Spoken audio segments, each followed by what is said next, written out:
আসসালামু আলাইকুম সবাইকে। আশা করি সবাই ভালো আছেন। আলহামদুলিল্লাহ আমিও ভালো আছি। তো অনেক দিন পরে একটা বিয়েবাড়ির দাওয়াতে চলে গেলাম। আর বিয়েবাড়ির দাওয়াতের ব্লগটাই এখন আমি আপনাদের সাথে শেয়ার করব।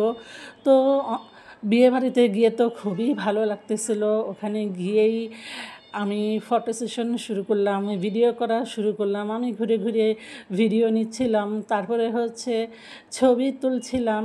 তো খুবই ভালো লাগলো। তো এইরকম ঘুরে, ঘুরে ভিডিও করতে, করতে ছবি তুলতে, তুলতে প্রচুর ক্ষুধা পেয়ে গেল। তো এখন খাবার সার্ভ করা হবে। আমরা যে যার আসনে গিয়ে বসে পড়লাম আর খাবারের জন্য ওয়েট করতে থাকলাম। তো খাবার চলে আসলো। তো প্রথমেই দিয়ে দিল হচ্ছে বিফ কাবাব, তারপরে দিয়ে দিল হচ্ছে পাতে দিয়ে দিল কাচ্চি, মাটন কাচ্চি। তো কাচ্চি থেকে অনেক সুন্দর একটা গন্ধ আসতেছিল। তারপরে এখানে দেখেন মাটন, তারপরে হচ্ছে আলু। আমার কাছে আলুটা অনেক বেশি ভালো লাগে। তো আমি এখানে 2 পিস মাটন নিলাম। তারপরে দিয়ে দিল হচ্ছে রোস্ট। যদিও আমার রোস্টের মধ্যে লেগ পিসটা ভালো লাগে, কিন্তু আজকে আমি লেগ পিসটা পাইনি। তো যা ছিল কপালে তাতেই আলহামদুলিল্লাহ। তো আমি প্রথমে এখানে কাবাবটা নিয়ে নিলাম। তো আমার কাছে না কাবাব রাইস দিয়ে খাওয়ার থেকে এমনি শুধু শুধু খেতে ভালো লাগে। তারপরে এখানে আমি মাটন নিলাম। তো সাথে ছিল আলু বোখারার চাটনি।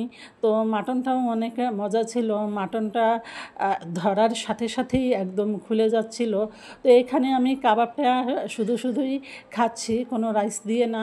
তারপরে হচ্ছে এই যে দেখেন মাটন, একদম মাটনটা ধরার সাথে সাথেই খুলে যাচ্ছিল। মাটনটা অনেক সফট ছিল আর খেতেও অনেক ইয়াম্মি ছিল। তো লাস্টে এখানে আমি চিকেনের রোস্টটা নিয়ে নিলাম। চিকেনের রোস্টটাও অনেক ইয়াম্মি ছিল, একদম ঝাল ঝাল। আমার কাছে খেতে খুবই ভালো লেগেছে। তো লাস্টে নিয়ে নিলাম হচ্ছে জর্দা।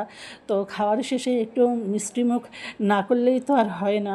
তো জর্দা খেয়ে নিলাম। তো খুব তৃপ্তি সহকারে খেলাম। খাবারগুলো খুবই ভালো ছিল। তারপরে খাওয়া শেষে একটু হাঁটাচলা করতেছিলাম, আবারও ঘুরে ঘুরে ভিডিও নিচ্ছিলাম, ছবি তুলছিলাম। মানে ভরপুর খাবার শেষে কীরকম জানি একটা অস্থির লাগে। তো এই অস্থিরতা কাটানোর জন্য ছবি নিচ্ছিলাম, ভিডিও তুলছিলাম। ওই যে দেখা যাচ্ছে ব্রাইডকে মাশাআল্লাহ অনেক সুন্দর লাগতেছিল।